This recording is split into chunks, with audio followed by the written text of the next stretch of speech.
үзэгчтэй та бүхнийхээ энэ өдрийн амгалан айлтгая. Эр хүнцэг манай нэвтрүүлгийн ээлж дугаар үүгээр эхэлж байна. Бид өнөөдрийнхээ нэвтрүүлгээр Монгол улсын хүнсний хангамж, аюулгүй байдал, нийгмийн эрүүл мэнд сэдвээр ярилцахаар зочноо орж ирлээ. Би ингээд зочноо танилцуулъя. Хатагтай Пүрвжөв шүтээсийн хүнсний эрдэм шинжилгээ судалгааны хүрээлэнгийн захирал доктор профессор Имэрхэн байна. Өрсөнд баярлалаа. За тий бидний өрлөө хүлээж авч манай студид хүрэлцэн ирсэн танд баярлалаа. Тэгээд нэвтрүүлгийн өмнө би бас одоо үзэгч олондоо зочноо тавьж танилцуулъя. За Пүрвжөв хатагтай 97 онд ТИС, за тэр үеийн ТИС гэдэг байсан юм байна. Хоол үйлдвэрлэл үйлчилгээний инженер технологич мэргэжлэр төгссөн. 2000 онд сургуульд магистрийн зэрэг хамгаалсан. 2005 онд за докторийн зэрэг хамгаалсан PhD одоо хүнс судлалын ухаанаар. За ажилласан байдал нь 2000 он хүртэл хоол үйлдвэрлэлийн салбарт одоо ажиллаж исэн юм байна. Ресторан, зоогийн газар гэх мэтийн. За 2000 оноос шимт хичээл судлалын тийм байна. Монгол Солонгосын хамтарсан шимт хичээл судлалын төвд эрдэм шинжилгээний ажилтан. За 2008 оноос захирлын ажлыг хийж байжээ. За ингээ 2007 оноос энэ хүнсний сургуульд багшаар ажиллаж исэн. 2009-өөс 14 онд сургуулийн сургалт эхэлсэн дэд захирал 15-аас 24 он Эрдэмтэн нарийн бичгийн дарга хүнсний сургуулийнхаа 24 онд шинээр байгуулагдсан энэ нөгөө хүнсний эрдэм шинжилгээ судалгааны төвийн захирал. За мөн хажуугаар нь сургуульд профессороор ажиллаж байгаа юм байна. За мөн хоол зүйс шим судлалын төрийн бус байгууллага Монголын нийгэмлэгийн үүсгэн байгуулагч одоо бол гүйцэтгэх захирлаар ажиллаж байгаа ийм хүн байна. Их хурд түүхтэй хүн биш өөрөө залуу хүн гэхэд. Тий. За хоёулаа ингээд ярилцлагандаа орё. Зүгээр одоо ийм өөрийн чинь одоо өнөөдөр энэ нэвтрүүлэгт орж оруулсан бас нэг шалтгаан байгаа маа. Тэр нь юу гэхээр энэ одоо манай их хурл дээр одоо яг 27 оныхоо улсын төсвийг хилцэж байгаа ийм чухал цаг үе байгаа. Тэгээд тэрүүгээр бас танаа салбартай холбоотой ялангуяа энэ ерөнхий боловсролын сургуулийн хүүхдүүдийн үдийн хоол хөтөлбөрийг одоо энэ 27 оныхоо төсөвт оруулахаар тийм эд хэлцэж байгаа ийм үед байгаа юм. Тэгэхээр одоо ийм магадгүй одоо тэр шийдвэр гаргах гэж байгаа одоо улсын их хурлынхаа гишүүдэд та бас нэг тодорхой ойролт өгөөд энийг ч гэсэн одоо бидний бүхэл хүүхд тэний ялгаа юу ах уу баг дунд гэж ялгалгүй бүгдөө л үдийн хоолтой байгаасаа гэж хүсэж байгаа тийм ээ. Тэгэхээр одоо ийм бас нэг зорилго агуулж байгаа юм шүү. Тий. За тэгээд одоо энэ юм маань улсын хурлд орсон хэлцэгтэй явж байгаа юм байна. Одоо яг аль хэвтэн дээр явж байна энэ. Тий. Яг ажлын хэсэгч байгуулагдсан ер нь бол энэ ерхий боловсролын сургуулийн хоол үйлдвэрлэж үүсгээд хуулж 2019 онд батлагдсан шүү дээ. Тэгээ энэ хууль болон дагалдаж гарсан улсын хурлын тогтоолоороо бол 53 дугаар тогтоолоороо бол үдийд аль үжээ бүх хүүхдүүд хоолнд хамрагдсан байх хэвээр. 7 жилийн өмнө гарсан хууль шүү дээ. Тий, хамрагдсан байх хэвээр. Гэхдээ яг ковид боллоо, тэгээ хойшлууллаа. Тэгэл тэрнээс хойш ерөөсөө 1-5 дугаар ангийн хүүхдүүд дунд ахлах ангийн хүүхдүүдийн хоолны асуудал ерөөс ярихдаггүй байгаа. Тэгээ энэ дээр би нэг зүйлийг хэлхийг хүсэж байна. Одоо ингээд хоол өгөх гэхээр зэрэг хамгийн сонирхолтой нь манай эцэг эхчүүд бүр ингээд сонин комент бичнэ шүү дээ. Одоо хэрвээ одоо та бүхэн ингээд сошиал дээр ингээд үзэх юм бол дэмжихгүй одоо хоолоо өрстөө өгч яах гэдэг. Тэгэл нөгөө хардталт нөгөө л идэж уудаг гэл одоо энэ 30 жил монголчуудын чинь нэгнийх нь эсрэг ингээд маш их ховж ингээд эсрэг ингээд юу болчихлоо ш нь байнгын актер хардталтууд байгаа дээ шүү дээ. Тэгэл итгэж чаа уух чаа гэл одоо ийм юмнууд нь яваад ийм сони юм болоод сургуулиас их хоолны мөнгө зөнгө тэр дундаас нь л одоо захирал дарга нар үед хэн бэ тэд нар хулгайлах гэдэг ингээд байгаа юм уу? Тийм шүү дээ одоо идэж ууж байгаа. Одоо нөгөө өнөө тал мэддэгдэхгүй ингээд ард түмнийг усалцсан нэг юм чинь айгүй аюултай байгаа дээ шүү дээ. Энэ чинь хүүхдээ хоолыг хүртэл тойрохгүй байна. Тэгвэл яг энэс үл харгалзаад манай улс бол энэ хоолныхаа юг явуулдаг сүүлийн үед бол их хурлын гишүүд Тэгээ одоо би нэр зааж хэлмээр байна, Сидорч гишүүн байна тий. Тэгээ өөр бусад гишүүд байна. Одоо их хурлын даргын тэр бүгдээрээ л их олон хүн дээ. Энийг анхан баталсан цагаас одоо тэр үед хууль батлагдчихсэн гишүүд хүртэл одоо энэ хуулийнхаа араас хөцөлтөөл явж байгаа л ахгүй юу. Ер нь бол тэгээ тэр хүмүүсийн буйнаар энэ хууль нэлээд юм эрчтэй бол яригдчихээн. Гэхдээ яг шийдвэрлэгт хэсэг нь бол одоогор тодорхойгүй л байна шүү дээ. Ер нь бол тэгээ ер нь яагаад заавал энэ хуулийг хэрэгжүүлэх хэрэгтэй байгаад байгаа юм бэ гэдг нь ерөөсөө л энэ монголчуудын өвчлөл. Тэгээ дээр нь дэлхийд дээр энэ сургуулийн хоол үйлдвэрлэл үйлчлэгээ гэдэг чинь ерөөсөө 1800 оноос эхэлсэн. Тэр үед бол гудамжны яд үзүүд өнчөөрөөсөө хүүхдийг хоол ундтай байлгах тухай асуудлаар энэ нэгдүгürt үүссэн. Хоёрдугаарт хамгийн анх одоо 1943 онд Финланд улс сургуулийн хүүхдээ хоолоо хуульчилсан. Тэгээ ингээ бүх хүүхдээ хоол идчихээ. Тэгээ одоо дэлхийд дээр байгаа нуус орнуудаас баг нэг хилсдэхгүй хахаа баг тал нь ийм хуулиар зохицуулттай. Зарим нь ийм маш үндэсний хэмжээний том стандартаар зохицуулагдаад ингээ явж. Тэг яагаад заавал ингээд байгаа юм бэ гэхээр зэрэг одоо тэр тусмаа энэ хоол хүнсний даяаршил, нийгмийн янз янзын тий ялгууртай байдал энэ үед чинь хүүхдээ хохироохгүй байя. Тэгээ хоолоор дутаад ирэхэр чинь ирээдүй иргэд чинь өвчтөе хүмүүс болчих гоо тий. Тэгэхээр ирээдүйд өвчтөе хүмүүс олон болох юм бол энэ улс орны чинь хөгжил нөгөө ажиллах хүчин хамаг юм чинь байхгүй. Тэгээ манай улс ч одоо яг тэрний юун дээр бүр гүн орчлоо штэ. Хэдэн хувь нь өвдөж байгаа юм. Хэдэн хувь нь гадаад явж хамаг мөнгөөр шахаж имчилгээ хийлгэж ирж байгаа юм. Тэр хийлгэж ирсэн хүмүүс хэдэн жил амьдарч байгаа юм. Амьдралын чанар нь ямар байгаа юм. Тэгээ одоо хүүхдүүдийн хоол бол ялангуяа бүр маш аюултай түвшинд очсон. Тэгээ яг өнөөдөр шиг ингэж хоолж байгаа хүүхдүүд ирээдүйд бидний насан дээр очих үед, ирээдүйд нас үеийн төрөх үед ямар өвчин зовлонтой болох вэ гэдэг нь одоо баг хоол зүгчдийн нүдээр бол баг тодорхой шүү дээ. Тэгэхээр энийг өөрчилдөг ерөөсө том систем нь энэ сургуулийн хоолойгүй. Тэгээ Монгол улсууд бол нэг том давуу байдал байгаа. Тэрний юу гэхээр Монгол улс шиг ийм босрлын босоо тогтолцоон дээр бүх одоо хүмүүс хамрагдаа одоо цэцэрлэг гэхэд 93-4% гэдэг баха. Сургуульчин бараг 98-9% бүх хүүхэд хамрагддаг байхгүй. Тэгэхээр Африк мовчин нэг 50-40% сургууль хамрагдаж шүү дээ. Тэгээ энэ үед чинь угаасаа нэг үлдчих гээд шүү дээ. Тэгэхээр зэрэг Монгол улсын энэ босрлын өнөөдрийг болсон бий болсон энэ тогтолцоонд бид нэр энэ хүүхдийн хоолны асуудлыг оруулад бүх хүүхдүүдэд хоол идэвхтэй. Тэгээ энэ хоол идэвхлэнэ гэдэг чинь өөрөө бас босрал болгож байгаа. Ийм хоол ийм амттай байд юм байна. Энийг ингэж хийдэм байх. Ийм өртгөр ийм хоол хийж болдсон байх гэд тэр хүний нөгөө одоо хоолны мэдлэг, амтлах, одоо дадал, зуршил тэр бүх юмнуудыг бага наснаас нь бүрдүүлэхгүй бол насан туршны дараа өөрчлөх бол маш хэцүү зүйл байдаг л да. Тийм учраас дэлхийн бүх улс орны сургуулийн системийг ашиглаад энэ хоолыг хэрэгжүүлдэг байхгүй. Тэгээ ялгуур л үсэхгүй. Бүх хүүхдүүд жигд ингэж нэг үнийн дор нэг хоол идэж шүү дээ, тий. Дараагийн нэг том сургуулийн хүүхдийн хоолны юм одоо ганцхан сургуулийн хүүхдийн хоол биш ээ. Энэ төрийн мөнгөөр худалдаа авалт хийдэг энэ том төрийн худалдаа авалтын юм байна шүү дээ. Тэгээ энэ хоол хүнсэн чи асар их худалдаа авалт хийж шүү дээ. Тухайлбал сургууль байна, цэцэрлэг байна, эмнэлэг байна, цэргийн анги байна, хорих анги байна. Одоо улсын үйлдвэрийн газрууд байна. Тэдний энэ хүмүүсийн хоолны мөнгө гэдэг чинь асар их хоолны мөнгө явж байгаа байхгүй мөнгө явж. Тэгээ энэнд нөгөө төр өөрийнхөө үйлдвэрлэлийг одоо шинэ хүнсүдэ аж ахуйн үйлдвэрлэл эрхлэгчдийг энэ систем ч өөрөө дэмжиж өгдөг байхгүй. Тийм. Энэ ч өөрөө юм бүхэлдээ юм цикл тойрог. Тэгээ энэ системийг бүрдүүлэхгүй бол угаасаа аль талтай хохирно. Хүнсүдэ аж ахуйн үйлдвэрлэл эрхлэгчид чохно.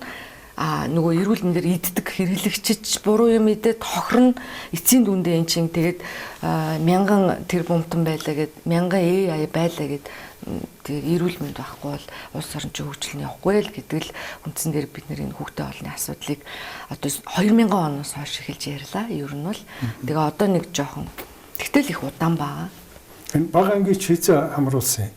Хууль хамрагдаад, хууль батлагдаад. 19. Тэгээ бага ангийнхан ч угаасаа 2006 оноос нөгөө үдийн цай гэдэг юмд хамрагдчихсан байхгүй юу. Тэгээ хууль батлагдаад үдийн цай гэдэг юм байхгүй. Одоо ер нь ингээл манай захирлууд, албаны хүмүүс ингээл телевизараад энд үдийн цайг л яриад байна. Үдийн цай гэдэг юм түүх болсон. Одоо үдийн хоол хэлбэр. Тэгээ нөгөө банкын ч угаасаа үдийн цай хөтөлбөр хэрэгжүүлдэг байсан учраас үдийн хоол руу шилжүүл амрах. Тэгээ угаасаа бидний хийсэн судалгаагаар 2010 3 онд нэг хэрэгжсэн, шадар сайдын ивэлд ор хэрэгжсэн. Тэгээд 2018 онд л 17 онд хэрэгжүүлсэн юм судалгаанууд байна. Тэр судалгаар хэдэн үдийн цай гэж байгаа бол үдийн цай гэдэг чинь бол анхан нэг ингээд нэг сүү өгё гэдэг ингээд тэгээд бас нэг шинэ барьсан талах өгё энэ төр гэдэг анхан санаачлагаар бас тэр ингээд батлах гал тухайн үеийн газар Mobicom корпорац энэ төр анхан санаа дэрэг чинь санаачилж байсан шүү дээ. Тэгээд засгийн газрын тэр юу гаргахтаа одоо манай агш нартаа уулзаал яах вэ хүү гэдэг хүүхдүүдэд сүү өгё, шинэ барьсан талах өгё гэдэг ингээд ийм юмнууд ингээд ярьжсэн чинь сүүлдээ нөгөө үдийн цайгаа удирдлагыг алдсан. Энэ өөрөө бизнес болж хуурсан, энэ өөрөө түрээс рүү шилжсэн. Энд дээр чинь маш их оролцогч талтай болсон. Тэгээ ийм учраас нөгөө хүүхдэд өгч байгаа хоол хүнс чинь чихэрлэг ундаа болж хувирлаа тий. Тэгээ дан одоо чихэртэй гурлын идэх юм болж хувирлаа. Ийм байс болсон учраас бид нар бол хууль зайлшгүй хэрэгтэй юм байна гэдэг ийм дээр санал нэгдсэн.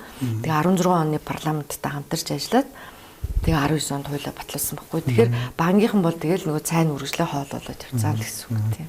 Одоо тэр нэг хүүхдэд одоо тэр үдээ хоол ихт ямар улсаас ямар зардал гаргадгийг одоо тэрий чинь баг байна өксө энүүгээр юугаа иддэг ч гэлөө ингээд нэг бас хэлэм явдаг юм байл.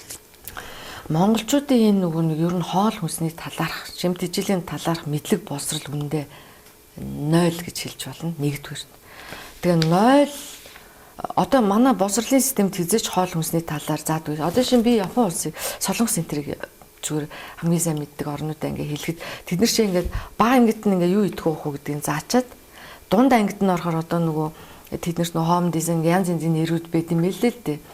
Одоо манад бол үйлчлэг хөдөлмөрийн хичээл гэдэг одоо ямар нэртэй байгааг би сайн мэдэхгүй нэг хичээлүүд байдаг байсан шүү дээ. Хөдөлмөрийн хичээл энэ тэр хичээл дээр нь нөгөө сургууль дээр идж байгаа хоолыг хэлэгчд юм байна. Өөрсдөр нь хүүхдүүдээр. Тэнгууд тэр хүүхдүүд чинь үгүй ийм хоол чинь тэгвэл ийм үнээр ийм хэн юмар ингээ би идчих тийм үү гэдэг юм а мэдээд төгсчт юм байна л да. Тэгэхээр тэр чин дараа нь өөрийнх нь амьдралт ч гэсэн хэрэгтэй байхгүй юу? Яавал хийж болох вэ? Тэгээд одоо хэрвээ манай ханжи кино их үздэг шүү дээ. Олон ангид кино, сериалууд аяг үздэг. Тэгээд Японы нэг кино би одоо тод санаж нэг кинон дээр нэг хүүхэд нэг сургуулийн хоолны газар ажиллаж байгаа байхгүй юу? Тэгээд найзууд нь ирээд жиад ийм газар ажиллаж байгаа гэсэн чи тэр хүүхэд нэг жоо. Яаж хямдхан өртгөөр чанартай хямд хоол хийж болдгийм бэ гэдэг би сурах гэж ингэж ажиллаж байгаа ингэж тэр кинон дээр гардаг байхгүй юу. Тэгэхээр тэр чинь ерөөсөө тийм систем бүрдсэн ингэ яваад байна л да. Тэр манайх нөгөө мэдлэггүй учраас нэгдүгээр хоёрдугаар хоол үйлдвэрлэлийн салбар гэдэг бол дотроо хоёр том салбартай байдаг байхгүй юу. Одоо энийг бол би одоо сайхан нэг сурагчиг гаргалаар тэрэн дээр айлбар тайлбарлах гэж. Тэгээ энэ хоёр том салбарын ялгааг хэзээ ч хинч мэддэггүй. Нэг нь төрөөс мөнгөний нөгөөд одоо ашигын бус ажилдаг хоол үйлдвэрлэлийн салбар. Одоо төрөний миний ярьсан сургууль цэцэрлэг эмнэлэг зэргийн анги хорих. Нөгөөх нь одоо энэ гой алт мөнгөн сэрээтэй гой нөгөө хүмүүс амрах гэж таашаал яах гэж авдаг том ресторан, хоолны газрууд одоо замын гол. Тэр энэ 1-5 хоолны өртөнд чинь тэр бүх хүний тэр ашиг болж байгаа хүний чинь бүх зардал шингэж байгаа. Хэдийгээр алт мөнгөн сэрээтэй гоё ширээ сандалтай өндөр сайхан байшинтай том тааз өндөртэй юмтай болоод байна. Тэрний өртөг тэр юу шингэж байгаа байхгүй яа. Тэгвэл тэр хүн чинь бизнес хийж байгаа. Тэгээд дээр нь ашиг шингэнэ. Тэр бүх өртгөр шингээд ашиг шингээд. Тэгэхээр бид нар одоо оюутан багтаа бараг л 20 төрлийн зардал шингээдэг гэсэн бичиг хэрэгтэй, тээвэр, мэвэр, ажиллах хүч, төгөмж илэгдэл, хорогдол, байрны зардал, за тэгээд авсан зээлийн хүү мүү гэдэг бүх юм шингэжээш тэр хоолны мөнгө 20,000 төгрөг юм уу 30,000 төгрөг гэд ингээд үнэтэй ресторанч үнэтэй л хоолтой гэж байдаг ш. Тэгж шингэж байгаа. Тэр бол арилжааны хоол үйлдвэрлэлийн салбар.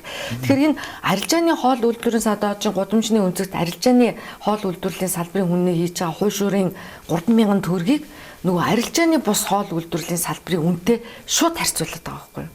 Тэгээ эн чинь өөрөөсөө болохгүй зүйл шүү. А гэтэл одоо сургуулийн хүүхдийн хоолны чинь түүхийдийн зарлын төрөгж байна, ажилчдын хоолны мөнгөний үгүй цалин одоо тэр бүхэл одоо угаалга цэвэрлэгийн хамаг юм чинь хаанаас тааж байгаа? Төрөөс тааж байгаа. Цэцэрлэг сургууль. Тэгэхээр тэр хүүхдүүд өгж байгаа 2,500 төгрөг ч юм уу тэр цэцэрлэгийн хоол тэр уурхай ажиллагчдын мөнгө одоо юу ч үгүй тэр 20 ангийн ялтны хоолны мөнгө одоо цэргийн ангийн байлдагч нарын хоолны мөнгө чинь зөвхөн түүхийдийн зардал гэсэн категориор явд юм л да. Тийм байна. Тийм байна. За ойлголоо. Тий. За ойлоо энэ асуудлыг одоо ингэж орхиод ойлоо одоо яг энд байгаа асуудал руу оръё. За Монгол улсын үндэсний хангамж энэ өнөөдөр одоо таны бодлоор бид одоо яг энэ хүнсээ хангаж чадж байгаа юу? одоо энэ дотоодын гадаадаас оруулж ирж байгаа бүгдийг л оруулъя л да одоо. Гэхдээ яг хүмүүс хоолунд идэж байгаа дэлгүүрт юм байгаа дам чи хүнсний хангамж бол зөгтөвшөнд байгаа. Гэхдээ хангамжийн сүлжээ байна уу гэвэл байхгүй шүү дээ. Ямар нэгэн төлөвлөлтөөр суурлаа. Тэгээ тод жишээ ингээ. Одоо жишээ нь энэ жил төмс их үнэтэй байлаа гэж бодъё. Луун үнэтэй. Тэнгүүд нөгөө ногоод ирдэг хүмүүс чи бүгдээрээ дараа жил нь бүгдээрээ луун тариад бүгдээрээ төмс тарчиж штэ. Тэгэнгүүт нөгөө луун төмс чинь дараа жил нь нөгөө их тарсан үнгүүдэд нэгэн дутаад үнд орчиж байна. Яг энийг тэг ган гачигтай холбож тайлбарлаж байгаа ч гэсэн ихэнхдээ нөгөө юм төлөвлөлт байхгүй. Одоо шинэ сүү гэхэд л өнөөдөр үнэхээр хангаж чаджаа мүү гэх юм бол одоо шинэ бүх цэцэрлэгийн хүүхэд бүх сургуулийн хүүхдүүд 7 хоногт өдөр болгон 150-аас 200 мл сүү ууя гэвэл шингэн сүүгээр манайх хангаж чадах уу гэдэг юм чи ямар ч тооцоололгүй л яваад байгаа байхгүй. А гэтэл тэнд одоо үнэний ферм үнэ тэжээгээ сүүгээ зарах гэдэг нэг хүн байгаад шүү дээ орон нутагта. Тэр орон нутагта бизнес эрхлэж байгаа орон нутагта малаа хариулж байгаа хүн гэдэг чинь бол тэр орон нутгийг эзэнгүүтгүүлэхгүй хотын төвжирлийг нэмэгдүүлэхгүй ингээ аюу сайхан их оронч хүмүүс тэнд байгаа дээ шүү дээ. Тий өөрөө болоод бидний хоол ундыг бэлтэж өгөөд. Гэтэл тэр хүмүүс чинь тарж байгаа ногоон малж байгаа малынх нь мах сүүн үн төрөхгүй байхаар чинь шилжилт хөдөлгөөн ч гэсэн нөлөөлөд нэг юм болоод дээ ш. Тэгэхээр тэр хүний хийж байгаа хүнс хотын биднэрт тэр хүний хямдхан зарж байгаа үнээр ирж гин одоо манай чиний change мэж гээл нэг юм яриад байгаа. Тэгэхээр тэр нөгөө дунд нь ханган нийлбэрийн сүлжээ байхгүй байгаа учраас тэр байхгүй сүлжээг одоо энэ change гэдэг хүмүүс хийж ин л та. Тийм. Гэхдээ ирвэн change гэдэг хүмүүс байхгүй бүр тасарчих гэдэг шүү. Бүр тасарна шүү дээ. Тэгэхээр эн чин change-тэй ч буруу байхгүй. Ерөөсөө улс өөрөө төлөвлөлтөө зөв хийх энэ хангамжийн тогтолцоог одоо сүлжээний тогтолцоо бүрдүүлэх тухай асуудал чи өөрөө айгүй чухал байгаа байхгүй юу? Тийм яг хүнс нь бол байна. А тэрийг одоо тээвэрлж авчирч энэ нөгөө ханган нийлүүлэгч хэрэглэгч хоёроо нэг одоо холбох тэр сүлжээ байхгүй байх. Сүлжээ тэр сүлжээ. Тэгээд тэр нь ч өртөг бодогдож явна шүү дээ. Хэрвээ уучлаарай. Хэрвээ төр тэрийг одоо тэр юунуудыг ад үзээд байгаа юм бол change гэдэг улсыг ад үзээд байгаа юм бол өөрийн сүлжээгээ байгуулах хэрэгтэй л байна шүү дээ.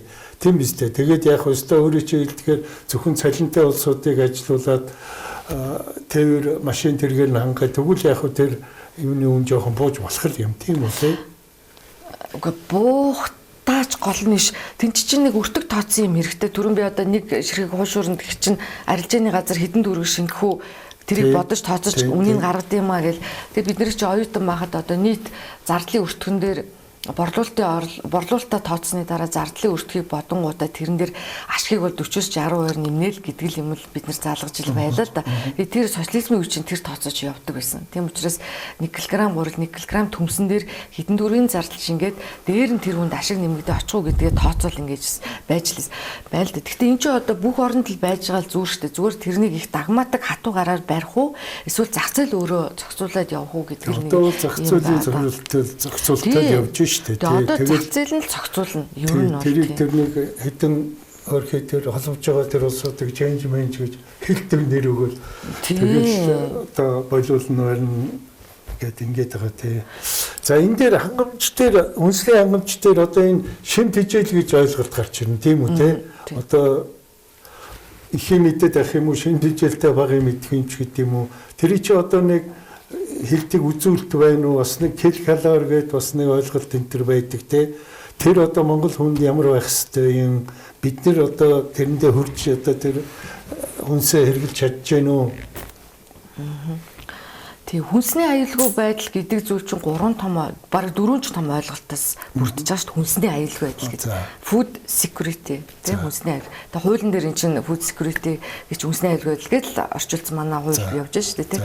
Тэгэхээр эн чинь нэгдүгээрт хүнсний хангамж сая тав дээр ярьсан. Тэгээд хангамж дотроо хүртэмж үнэхээр энэ хүн тэр одоо таны ярьсан тэр саяны шим тэжээлийн юм уу чинь аль эрт эрүүл мэндийн сайдаар одоо ингээд батлагдсан юм чинь 90 оноос эхлээд батлагдаал яваал энэ сая 17 онд хамгийн сүүлд батлагдсан. Тэгэхээр хүн өдөрт хэдэн грамм мах идэх хэвээр, хэдэн грамм төмөс, хэдэн грамм сүү гэдэг нөгөө нэр төрлөөрөө байж нэр төрлөөрөө бүлгэрээ л дээ. Одоо махны төрөл гээд ингээд бүлгэрээ тий хүнсний ногоо, жимсгэн, үр тарианы төрөл гээд ингээд тэргээрээ ер нь хэдэн килограмм хүнснүүд хэрэглүүл зүг бах юм бэ. За энэ хүнснүүдээс хэдэн килокалори ичлэг ямар одоо шинэ амин дэмүүд хэд авах вэ, уураг хэд авах вэ, өөгтөс бүр өөгтөс дотроо хансан тосны хэдэг авах вэ, ханаагүй хэдэг авах вэ, амтны гаралтай хэдэг авах вэ, ургамлын гаралтай хэдэн грамм тос авах вэ, уурганы энэ бүх юм чинь аль эрт батлагдаад уул Монгол улсад байгаад байгаа юм. Стандарт гэж хэлэх үү тэр чинь одоо ер нь бол тэрийг recommendation зөвлөмж гэж явдаг. Дэлхийн бүх улс орнд recommendation гэж явдаг. За тэгээ энэ чинь эрүүл мэндийн яам бол аль эрт бүгдийг батлаад ингээд гаргаад дан зүг. Яг мэрэгжлийн өнөө тэрэн дотор буруу зөв тоомоо бас байгаа. Ер нь бол байгаа. Тэгээ тэр нэрэн засраад ингээ хамгийн гол нь тэрийг манайх бүх төвшөндөө одоо шинэ сэргийн ангийн хоолнд яаж мөрдөж байгаа юм бэ? Хоригдлуудын хоолнд яаж одоо шинэ миний нэг бас бид нар хоол зүйн шимсүүлийн Монголын нийгэмлэг гэдэг төрөмс байгууллагатай эн чинь бол бид нар дэлхийн холбооны гишүүн, Азийн холбооны гишүүн, Монголыг төлөөлж байгаа байгууллага. Тэгээ энэ дээр очиод яг одоо бид нар шинэ Америкийн шоронгийн кинонуудыг үзэх чинь шоронгийнхан ч ингээл гачин гоё хоол идчихлээ үсттэй кинон дэр бид нар. Тэр хэдийгээр тэд нар буруу юм игээд ял идэлж байгаа ч гэсэн тэр хүн шоронд хоригдоод хоол нь буруу байгаад тэрнээсээ өвчин тусч болохгүй байхгүй юу? Гарч ирээд эмнэлгийн өвчтөн болчихж болохгүй байхгүй юу? Ахаал энэ улс орн чинь нэг өвчтөн хүн бий болчих гээд байгаа байхгүй юу? Тийм учраас шоронгийн хоол ч гэсэн шимтгийлтэй. Тэр тэнцвэртэй шимтгийлтэй байх хэрэгтэй. Хідэн хансан багстай, хідэн амтны гаралтай уураг бахын, хідэн ургамлын гаралтай уураг бах юм бэ гэдэг. Энэ тэр зөвлөмж хэмжээг барих хэрэгтэй байхгүй юу? Тэр нь байна. Хамгийн гол нь тэр зөвлөмжийг хэрэглэн дээрээ мэдээ чадаад зохицуулаад тоолоо зохицуулж байгаа тэр юм нь хэр байна вэ гэдэг л ийм л асуудал дээр очиж уягдчих байгаа гэсэн үг тийм. Иргэд бид бол энэ талаар ямар ч мэдээлэлгүй байт юм байна. Энэ мэдээллийг ханаас авах юм одоо жишээлбэл тэр би өдөрт 40 грамм мах цаах юу идэх ёстой байна гэдгийг одоо харин нөгөө сургуулиар нь дамжиж л олгоод байгаа. Түрүүний миний яриад байгаа. Тэрнээс өөр нэг одоо эрүүл мэндийн яамны сайт майт руу ороод ч юм харах хэрэгтэй байгаа шүү дээ. Тэрийг хамгийн гол нь харлаа гэд төдийл ойлгохгүй байхгүй. Тийм, төдийл ойлгож өгөхгүй байгаад байна. Тэгэхээр одоо шинэ та нэг байгууллагт ажиллаж байлаа гэхэд танай байгууллагын хоол идж байгаа юм чинь л одоо шинэ энэ хоолнд хэдэн грамм уураг агуулгаж байгаа, хэдэн грамм тийм агуулгаж байгаа гингүүд за би нэг одоо тийм өндөртэй хүн хоногт тийм юм идэх ёстой гэдгээ тэр чинь хүүхд тагаас мэдчихэж байгаа байхгүй юу. Тэгэнгუутаа ингээд зохицуулаад идэл нэг ийм л одоо тогтолцоол дэлхийн улс орнд бүрдчихэд байна. Тэгээ хүнсний аюулгүй байдал чинь одоо энэ хүнсний хангамжийн асуудал, хүртэмжийн асуудал байна. Дээр нь одоо бид хоёр яриад байгаа шимт хичээлийн асуудал байна. Нөгөөх нь food safety буюу одоо нөгөө хоолны хордлого үүсэх бактери бохирдсон баг нөгөө 3 янз бүрийн байдал юм биш үү? Тий одоо бохирдолтой байна уу, пестицид, гербицид байна уу, одоо цацраг идэх одоо юм гэд энэ лөө орж байгаа тэр food safety-гийн асуудал ингэ байж байгаа. Тэгээд 3 байна уу 4 том бүлгээс асуусан хүнсний аюулгүй байдлын асуудал дотроос манайд бол одоо food safety одоо хоолны хордлого одоо гэдэг юмнууд нь бол нэлээд сайн одоо нөгөө өвчин үүсгэж бактери байна уу гэдгийг бол нэлээд сайн хяндаг тогтолцоо нь бол аюул сайн бүрдсэн. Гэтэл шимт хичээлийн ямар ч үсэн энэ бол яваад байгаа. Одоо шинэ стандартын хэмжээндээ байна уу гэдэг нь хянчаа хүнд металлын үлдэгдэл энэ төр бол үзчихнэ. Ингээд энэ минут бол үзчихээд одоо хамгийн гол нь хүнсэн дотор шимтгийллийн агуулмжууд нь ямар байна уу гэдгийг үздэг тогтолцоо бол Монголд бараг байхгүйтэй адилхан байна. Тийм учраас одоо манай хүнсний үйлдвэрүүд чинь бүтээгдэхүүн хөгжүүлэлт хийж штэ. Одоо шинэ бүтээгдэхүүн хөгжлөх тэр бүтээгдэхүүн дотор ямар шимтгийллийн бодис агуулгадаад байгаа гэдэг мэдээ хүмүүс чинь хэлмээр байгаа. Дээр нь шошгоны мэдээлэл бүрдүүлмээр байгаа тийм үстэй. Одоо уург нь хэд байгаа, өгтөс нь хэд байгаа. Гэх мэтэр энэ бүх судалгааг бүгдийг юу яаж байгаа? Гадагшаа явуулж байгаа. Гадаад орнууд руу одоо хятад руу явуулна, хятадын буугт Бээжин явуул, Солонгос руу явуулна, Япон явуулна, Герман явуулна, зарим нь орог Орос руу ч явуулдаг. Ингэж үзүүлж байгаа. Монголд энийг тэгээ тийм учраас энэ юмнууд ийм gap үүсчихэд штэ энэ байгаа учраас тэгээд шимт хичээлээ мэдхгүй ихтүүлж иж чаас бүгд одоо шинэ Монгол улсын хүмүүсийн одоо хоол хүнсэнд холестерины агуулмж ямар байгаа юм бэ? Нөгөө асуугаад байгаа транс тосны агуулмж байгаа мó байхгүй мó гэдгийг судалгаа яг Монголынхаа бидний өдөр тутмын иж байгаа хүнсэнд үтсэн дата байхгүй шүү дээ. Шинжилгээ байхгүй шүү дээ. Тэгээ энэ байхгүй учраас энийг одоо шинэ ерөнхийлөгчийн хүнсний хангамж гэдэг нэг хөдөлгөөн байгаа шүү дээ. Ерөнхийлөгчийн сансан хүнсний хувьсгал гэдэг хөдөлгөөн байгаа шүү дээ, тий. Хүнсний хамж аюулгүй байдал гэдэг хөдөлгөөн шүү дээ, тий. Тэгээ энэ хөдөлгөөний хүрээ бас нөгөө эрүүл Монгол хүн гэдэг бас хөдөлгөөн байгаа шүү дээ, тий. Эднэрийн хүрээнд ярьж байгаад тэгээд Улсын их хурлын тогтоолоор энэ одоо миний ажиллаад байгаа хүнсний эрдэмчлэгээ судалгааны хүрээлэн байгуулсан. Тэгэхээр манай хүрээлэн гол зорилго бол энэ шимт ижлийн асуудал, энэ бүтээгдэхүүнжүүллийн асуудал, энэ бүх юмнууд дээр 24 онд байгуулагдсан мэл таны хүрээлэн чинь. Тийм, хүнсний хувьсгал нөгөө Улсын их хурлын 36 дугаар тогтоол гэдэг нэг одоо бараг хүн болгон мэддэг нэг тогтоол байна шүү дээ. Тэр тогтоолт чинь тусгасан. За. Тийм учраас 24 онд засгийн газрын тогтоолоор энэ хүрээлэн байгуулагдсан. Тэгээ үйл ажиллагаа 24 оныхаа төгсөлт бол мөнгө суугаагүй. Тэр чинь сонгуулийн жил байсан. Тэгэхээр мөнгө байхгүй шүү дээ. Тэгээ нөгөөх маань явж жаад 25 оны 3 сараас яг нөхөж өгсөн л дөө 25 оныхоо юу яасан. Тэгтээ хүнийг цалингүй ажилуулна гэдэг юм ч юусоо байхгүй шүү дээ. Тийм учраас манай хүрээлэн бол 25 оны 3 сарын 1-ээс л яг үйл ажиллагаагаа эхэлсэн, ажилтнуудаа авсан. Яг өмнө шалгаруулсан хүмүүс бол байсан. Гэтэ нэг ажилуулж болж чадахгүй яваадсэн л да. Техник тоног төхөөрөмж нь хэр үү танах? Манай шинжилгээний технологийн их сургууль яг ер нь энэ хүнсний тухай асуудал, энэ хүүхдэд хоолны тухай асуудал чи ер нь шинжилгээний технологийн сургуулийн хүнсний инженерчлэлийн хүнс биотехнологийн сургууль байлаа, хүнсний инженерчлэлийн сургууль боллоо. Энэ сургуулийн л багш нар олон жил ярьж байгаа. Өөр сургуульд одоо таны мэрэгчлэр хүн бэлтэж байна. Бага. Тэгээд хоол зүйч мэрэгжлийг чи одоо манай сургууль шинжилгээний технологийн сургууль 2000 онд анх үүсгэсэн, бий болгосон. Монголд энэ хоол зүйч гэдэг мэрэгжлийг мэддэгчгүй байла, бэлтгэжчихгүй байла. Тэгээд бэлтгэсэн нь бол нөгөө та сайн миний ажлын байран дээр ярьсан да нөгөө Монгол Солонгосын хамтарсан шимт ижил судлалын төв ажилласан гэдэг байгаа ш. Тэгээд тэр 2000 онд чинь тэр төв байгуулагдсан. 2000 байгууллагууд нь би эрдэм шинжилгээний ажилтнаар орж ажиллаж байлаа. Тэнд бас 4-5 хүн ажиллаж байсан. Тэгээд энэ төв байгуулагдаад солонгосууд ч нөгөө энэ шимт ижилийн асуудлыг маш өндөр түвшинд яасан. Сургуулийн хүүхдээ хоол чинь баг дэлхийд загвар болох сургуулийн хүүхдээ хоолны хөтөлбөртөө орно шүү дээ. Тэгээ энэ хүмүүс маань ерөөсөө Монгол хүн ингээ шимт ижилийн асуудал ярихгүй бол ерөөсөө Монгол хүний эрүүл мэнд асуудал үүснэ гэдэг мэдэг юмыг баг 90-ад оноос манай сургуулийн ректор мэгтэртэй ярьсан билээ. За тэгээд манай сургуулийн ректор тухайд нөгөө Бадарч огш байсан. Тэгээд эднэр ингэж яриад манай одоо хүнсний сургуулийн захирал тэгээд манай профессор Игтайм профессор гэж байгаа. Монгол Улсын гавьяатагч тэгээд Игтайм багш энэ ингэж ярьж явж байгаад энэ шимтгч асуудлын төвийг байгуулсан байхгүй юу. Тэгээ энэс эхлээд сургуулийн хүүхдээ хоолны асуудал гэдэг. Тэгэл 2000 оноос хойш үрсэн хүний шимтгилийн асуудал гэдэг юм. Тэгээ манайх ч бол нөгөө малынхаа шимтгийлийг аюусаа ярьдаг. Малных нь нөгөө үүс тижэл, бордоо тижэл, дарш марш нь шимтгийлтэй байна уу, уург нь байна уу гэдэг аюусаа ярьдаг хэрнээ хүний шимтгилийн асуудлыг ерөөсөө ярихгүй. Тэгтээ яг 93-аас 7 онд манай энэ нийгмийн эрүүл мэндийн үндэсний төв гэж байгаа. Тэрний хоол судлалын алба гэж байсан. Тэрэн дээр Америкийн мэрэгчлэтнүүд нөгөө сайн дурын ажилтан ч юм уу, мэрэгчлэн ч юм уу хүмүүс ирж ажилласан билээ. Тэгээд тэр хамгийн анх одоо бидний сайн яриад байгаа хоногт Монгол хүн тэдэн грамм уураг эдэн мэднэ гэдэг юм байдаг гэдэг нэг яриад байгаа шүү дээ. Тэрийг баталсан. Эрүүл мэндийн баталсан. 97 онд хамгийн анх батлаад ингэ явсан. Ийм төв. Тэгэхээр бид нэр хүнийхээ эрүүл мэндийг ер нь малаасаа их доогуур тавьж исэн юм шиг надад яг үнэндээ санагдаад байна шүү дээ. Өвчнөө бол аюул өндөр түвшинд тавьчихсан. Эрүүл хүнээ яаж өвдүүлэхгүй байх вэ гэдэг ямыг бол их хожуу ярьсан гэж бодож байна. Тэгээд за одоо танахны хийсэн судалгаа ямар вэ? Одоо тэр дунд сургуулийн тэр хоол моолыг одоо яадгийг нэгдсэн нэг журмаар одоо дээрээс нь ийм орцтой хоол тэдх өдөр өгөн шүү гэж ингэж яадаг юм уу? Ямар зохицуулттай байдیں۔ Тэр ч одоо дунд сургуулийг л хоёул ярил л да. Одоо бидний бүх хүүхэд хамаатай учраас. Тийм. Одоо жишээ нь сургуулийн хүүхдүүдийн чинь бага анги дундаа ингээ ахлах ангаараа тэр хүүхдүүдийн нөгөө бидний сая яриад тэр батлагдсан эрүүл мэндийн яамны зөвлөмж гэдэг шүү дээ.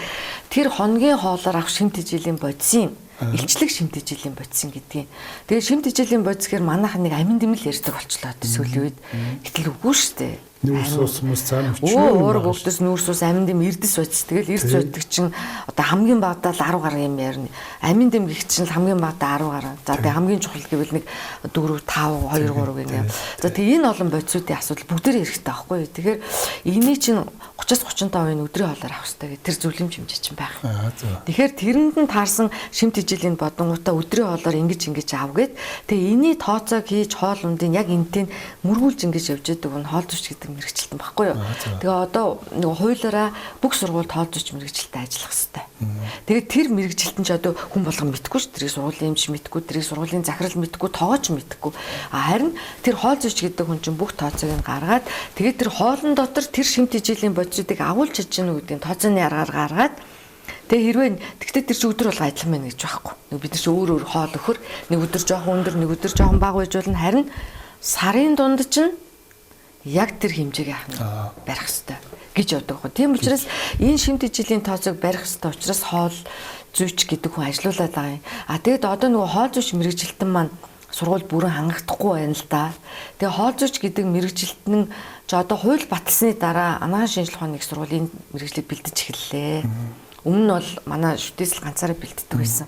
Тэгээ манай бэлдсэн хүүхд чинь юугүй. Дээр нь яаж чад нөгөө нийгэмд ойлголтод таарах учраас хүүхдүүд бас төдийлөн илүү сонирхож орж ирэхгүй.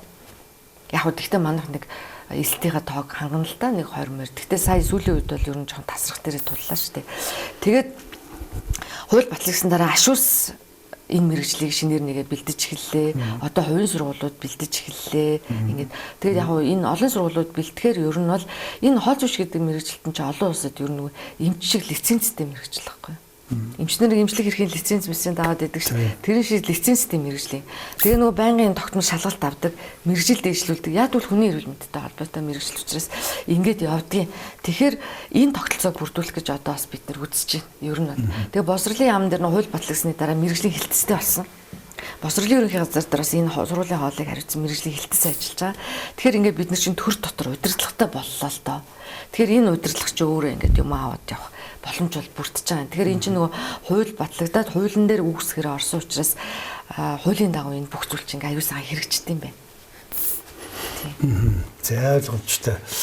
За одоо дараагийн асуудал энэ хүнсний чанарын хяналтын тогтолцоо гэж байгаа юм аа. Тийм ээ энэ одоо хүнсэн байна одоо аюулгүй байна хүн иж болох юм уу? Энийг одоо Монгол улс ирэх шинжээдэг байлгүй.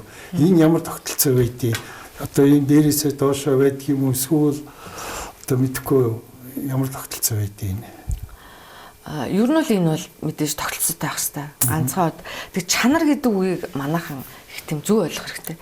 Чанарыг одоо таны амтлах мэдрэмжээр миний харж байгаа миний хэрэглээгээр дүгнэдэггүй. Чанар гэдэг нь юу вэ гэхээр стандартын тохирлол хангасан байна. Тэрэн дээр ямар вэ гэсэн стандарт техникийн зохицуулалт байна. Тэрийг хангасан байвал чанартай хүнс байна гэж үздэг байхгүй. Түүнээс хүн болгоны юугаар нэг хүн тэр чинь чанар одоо хоол ч гэсэн тийм шүү дээ. Нэг хүн гой амттай хоол байна гэж. Тэгээ хүнсэн дээр болохоор чинь одоо тэр олон нэр төрлөөр нь бүгдөөрнгөр нь улсын стандарт гарцсан байд юм уу? Стандарт байна. Техникийн зохицуулалт байна. Тэгээ манай улс ч ер нь нөгөө хууль эрх зүйн хувьд бол их сайн тэрийгэ батлаад ингээ яваад идэг. Хамгийн гол нь хэрэгжилт.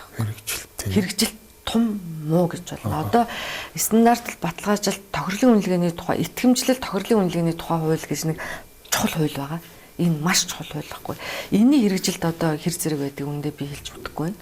Тэгээ энэгээр бол тэгэхэр зэрэг одоо энэ олон бизнесийн байгууллагад энэ олон юмнуудыг одоо ингээд нэг хүн очиод ороод үзээ шалгаа. Одоо шинэ тэр хүн энэ усыг харлаа гэд энэ дотор одоо байх эрсцүүд нь одоо шинэ энэ цэвэр усны техникийн зохицуулалт юм уу мөрөгжин үгдий хүн ингэж хараад мэдхгүй шүү дээ.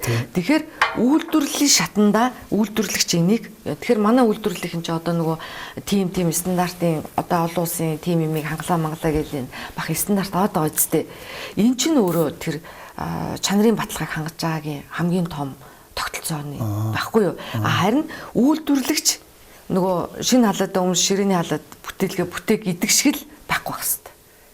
Тэр яг ямар байх хэвээр. Тэгэхээр одоо том гадны ч юм уу одоо дотоодын ч стандартын тохирол хангасан газрууд бол хизээш тийм худлаа юм бараг хийхгүй шүү дээ. Яг үл тэр стандартын байгууллагч өөрөө нөгөө тогтолцоогоор тэрийг хяндаг байхгүй. Тэгэхээр ер нь энэ аюулгүй байдлыг хангана гэдэг нь өөрөө бас тогтолцоо хэвээр. Түүнээс биш нэг байцаагч нар очиод ингээ үйлдвэр юу харагдах юу ч харагдахгүй шүү дээ. Шинэ одоо энэ усыг харлаа гэж та бүдээр энэ одоо чанартай байна чанаргүй байна гэдэг чинь. Тэгэхээр чанар гэдэг үзүүлэлтээ манайхан их тийм зөв ойлгоод уулын нэрийг хуульчилсан. Хуулийн дээр бол тов тодорхой бичсэн байж байгаа. Тэгэхээр тогтолцоогоор хянана гэдэг л юм л бодох хэрэгтэй. Тогтолцоогоор хянана гэдэг нь одоо би сайн ойлгосонгүй. Зүгээр миний ойлгож байгаагаар болохоор энэ мэрэгжлийн хяналтын байцаагч нар гэж улсууд одоо энэ тэнүүгээр яваад үзэл амтлаа ч юм уу мэдэхгүй тэгээд зарим нь хаагаал ингээл торгуул тавиал яваад идэм шүү. Тэрийг би тогтолцоо гэж ойлгоод байгаа юм. Мэдээж тэрийг хяндаг байцаагч байх нь бол зөв. За. Одоо тухайлбал танай байгууллага одоо тэр холбогдох ямар одоо шинэ манай хоол үйлдвэрлэл үйлчлэгийн дээр 40-46 гээд сая 2019 шинжлэгдсэн стандарт байгаа л да. Шинэ хоол үйлдвэрлэлийн газруудыг ороод танах стандартын тохирол хангасан уу? Яг л манайх итгэмжлийн тухай хуулиараа хэд хэдэн одоо байгууллагууд шинэ үсчний газар одоо миний санаж байгаагаар үсчний газар хоол үйлдвэрлэл хүн сентер бол заавал стандартын тохирол хангасан байх хэрэгтэй байхгүй. Тэгэхээр очоод танах стандартын тохирлыг хангасан уу? Техникийн зохицуулалтаа хангасан уу? Гэрчлэгийчсэн үү? Гэдгийг юун төрөнд тэгэхээр шалгах хэрэгтэй байхгүй юу? Хэрвээ хангаагүй байвал яагаад ямар шалтгаанаар хангаагүй байна вэ гэдэг асуудал.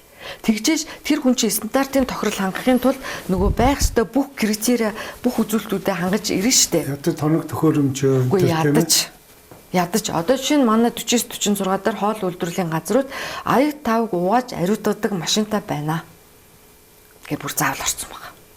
Тэгэхээр одоо бүх хоол одоо энэ замын гоо алдчихсан. Тэгэхээр манайх ингэдэггүй хөөрхийн жижиг бизнес хийж байгаа одоо тэгээд мөнгө төгрөг байхгүй гэж. Тэгж болохгүй байхгүй. Яагаад гэвэл энэ чинь хүний эрүүл мэндийн асуудал. Тэгээ энийг хангахгүй учраас одоо монголчууд чинь баг 80% гинөө хеликобактерийн халдвартай гэдэг. Гэхдээ яг шинжилгаан дээр одоо ер нь бол би ингээ яг хеликобактерийг одоо яг энэ аягнаас аваад байгаа гэдэг судалгаа байхгүй байгаа л да. Гэхдээ үнэхээр аяг тавгны ариутгал угаалт муу. Тэгээ нэг төмпөнд угаасан болоод альчуураар арчсан болчих юм бол тэр шинэ хеликобактер ч юу н гадаргуудаар нэг 7 цаг орчим л амьдрдаг бактери гэж үздэг юм байли л дээ. Хеликобактер одоо шинэ миний шүүсээр энд наалтчлаа гэхэд энэ ингээд орчинд одоо энэ гадаргуу дээрээ 7 цаг амьд байна гэж үздэг байхгүй. Тэгээ тэр хооронд дутуу угаагаад өгөөл би тэрнээс нуучих юм бол тэгэл намчиж тэр чинь. Тэгэхээр хоол үйлдвэрлэл тэгэхээр тогтолцоо гэж би өгөөлээд энэ нөхөрөө зэрэг стандарт хангасан байгаа тэрийг харин байцаагч нар тохирлоо хангасан уу? За хугацаанд дуусчихвэл сунгуулах асуудал, ахиж нөгөө шалгалтанд орох тухай асуудал.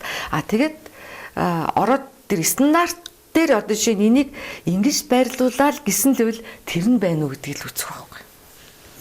Мэдээж шинжээч байцаагч байлгүй яах вэ? Тэгвэл тогтолцоороо салбарын хяналтчуд. Тэгээ ер нь бол нөгөө дэлхийн улс орнууд дээр 3 зүйлээ л хянаад байгаа юм. 3 зүйлээ гол хянаж байгаа. Ерөөсөө хүний эрүүл мэндэнд нөлөөлөх. Жишээ нь Америкийн нэгдсэн улс анхын нөгөө FDA гэж яриад идэг шүү дээ. Food Drug Administration гэдэг. Тэгэхээр ерөөсөө тэр FDA үүсгэсэн юм уу? Одоо дэлхийн их олон орнд байгаа. Гэхдээ олон орн жишээ Европын холбоо бол одоо жоо бас жоо арай жоо өөр тогтолцоотой байх ч шүү дээ. Өөртөө дарс. Тэгэхээр ер нь юу хяндаг вэ гэхээр нэгдүгээр хүнээ эрүүл байлгахын тулд ээжээс төрөхтэй хүн чинь эрүүл төрөд байгаа шүү дээ. Ер нь бол тийм. Хүнсээ хянаа. Бүх талаар нь. Тэр аюулгүй одоо тэр хордлого бактери янз бүрийн үүсгэгч, өвчин үүсгэгч мүсгтэр бицид гэр бицидтэй байх уу гэдгээ ч хяны, шимт хижээлээ ч хяны, хангамж хүртээмжийн асуудлаа ч хяны. Тэгэхээр зэрэг хүнс нэгдүгээр таньж байгаа. Хоёрдугаар эмийн бүтээгдэхүүнүүд тэр үйлчлэгч бодсон байна уу, яаж нээж ин тэ эмээ хяны, дээр нь гоо сайхны бүтээгдэхүүнийг хяндаг. Тэгэхээр энэ гурыг л төр өөрөө маш өндөр хяналтанд аваад явчихдаг. Би таны ярианаас дотроо сая бодоод сууж хэлээ. Бас нэг хэцүү юм байна. Энэ нөгөө манай шинэ засгийн газар чинь сая одоо чөлөөлөйгээл ингээл бүх жижиг бизнесүүдийг зөвшөөрөйгээл одоо ингээл ийм боллоо шүү дээ. Тэр дунд тэр түүз мүүзийг эргүүлээл гаргаж ирж байна. Тэгээд нэг бодлын одоо юм чинь их л зөв санаа юм шиг байгаа юм. Тэгээ нөгөө бодлын өөрөө чинь ярьж байгаагаар бол энэ чинь бас л хэцүү тэр олон стандарт юм бид нэр сахиулах ёстой юу ёстой. Тэгэл одоо яах юм бол одоо тэгэл. Гэхдээ тэр хүмүүс нөгөө зөкстой тал. Тэгээ ер нь бол одоо энэ хорвоо дэлхийн амьдрал чинь харилцан хариуцлагатай байх төр тогтож байгаа шүү дээ. Тэр бизнес эрхлэж байгаа хүний гол зорилго нь эхлээд мөнгө биш юм аа. Хүний эрүүл мэндэд нөлөөлж байгаа шүү. Эцсийн дүндээ тэрийг ихэнд нь боддог хүн чи одоо хоорхон. Тэгэхээр ер нь сургуулийн тогтолцоо одоо энэ боловсрол олгож байгаа тогтолцоо чинь би одоо сүүлийн үед бас ингээл юм уншихын бас мэрэгжлийн буйнаар ийш тийшээч бас үзэж харлаа тий. Ингээ явцад бол энэ хүмүүсээ ямар амар ёс суртахуунтай болгох юм бэ? Хүмүүжлэлтэй болгох юм бэ гэдэг л нэг. Тэгэхээр боловсролын тогтолцоо чинь шатрын авраг, олимпиадын авраг гаргах гэдэг юм уу? эсвэл хүмүүжилтэй эх оронч хүн гарах гэдэг юм уу гэдэг өнцөг чи өөрөө хамгийн түрүүнд чухал болчихдог байхгүй юу. Тэгэхээр бизнес эрхлэнэ гэдэг бол мэдээж ашигын төлөө.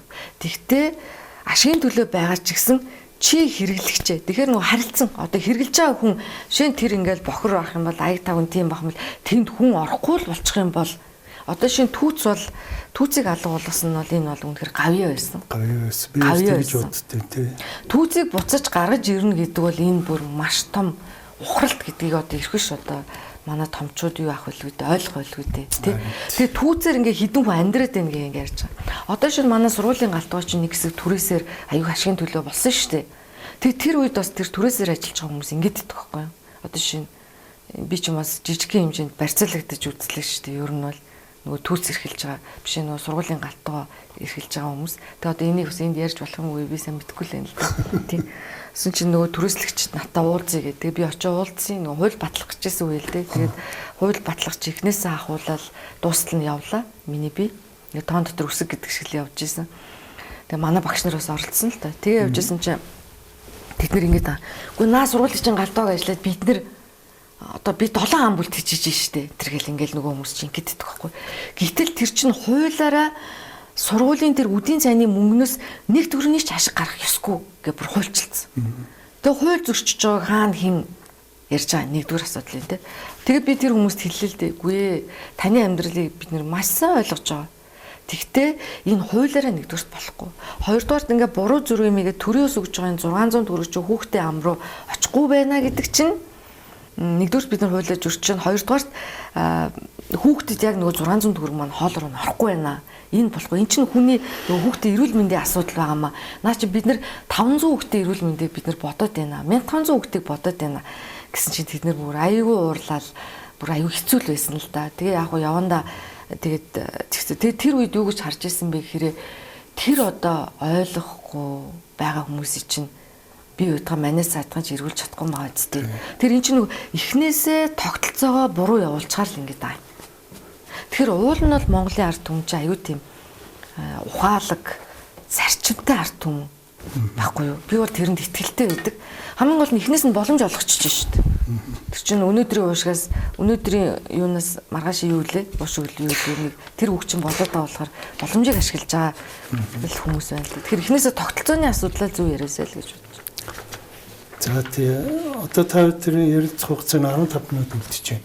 Энд би танаас одоо энэ эрүүл хоолт гэдэг юм уу одоо мэрэгчлэлтний чинь хувьд энэ одоо хүмүүсийн маш их эргэлздэг гэдэг юм асуудаг гэдэг юм уу тийм хэдэн асуултанд хариулт аваа гэж бодсон юм. Одоо бидний өдөр болгоны хоолны тухай асуух гэдэг юм л да. Энэ генийн өөрчлөлттэй хүнсгээд одоо нэг хүн болгоныг айлгадаг болцсон нэг тийм томьёол байгаамаа. Миний ойлгож байгаагаар болохоор энэ чинь өндөрлөгтөө хэрвээ одоо энэ улаан буудайг одоо селектор генменэнд өөрчлөө тэр нэг гагаас 100 юу муу авдаг болоогүй байсан хуучин дээр өсөглөн болоод өгөх байлаа шүү дээ. Тэр генийн өөрчилж тэр том биетэй өхөр бий болгож тэрний махыг идэж энэ өндөрлөгтөн чинь ийм байдалтай байгаа байхгүй. Тэгээд одоо энэ нэр томьёо одоо болтгүй мó генийн өөрчлөлттэй хүнсгэхээр л одоо ерөөсөө нэг л хор юм шиг л нэг нийгэм тийм ойлголт болцсон байгаа юм. Тий энэ дээр би таны тайлбарыг сонсъё. Тий. Генийн өөрчлөлттэй хүнсийг бол улс орон болгоо өөр л үзэж байгаа. Гэхдээ харамсалтай нь манайд генийн өөрчлөлтөд ч хэмжиж барьж чадахгүй шүү дээ. Тодорхойлж бол чаддгүй л гэж бол би ойлгоод байгаа юм.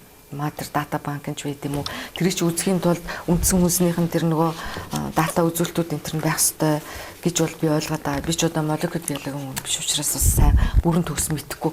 Тэгэхдээ байгаль дээр ч гэсэн генийн өөрчлөлт явагдаж байгаа. Явагдчихлаа. Угсаа ингээл амьдралынхаа жамаар ингээд шин улаан өнгөтэй цэцэг нэг мэтгэд шин цагаан өнгөтэй болоо өөрчдөг ч юм уу. Ингээд генийн өөрчлөлт бол угсаа байгаль дээр явагдчихэдэг.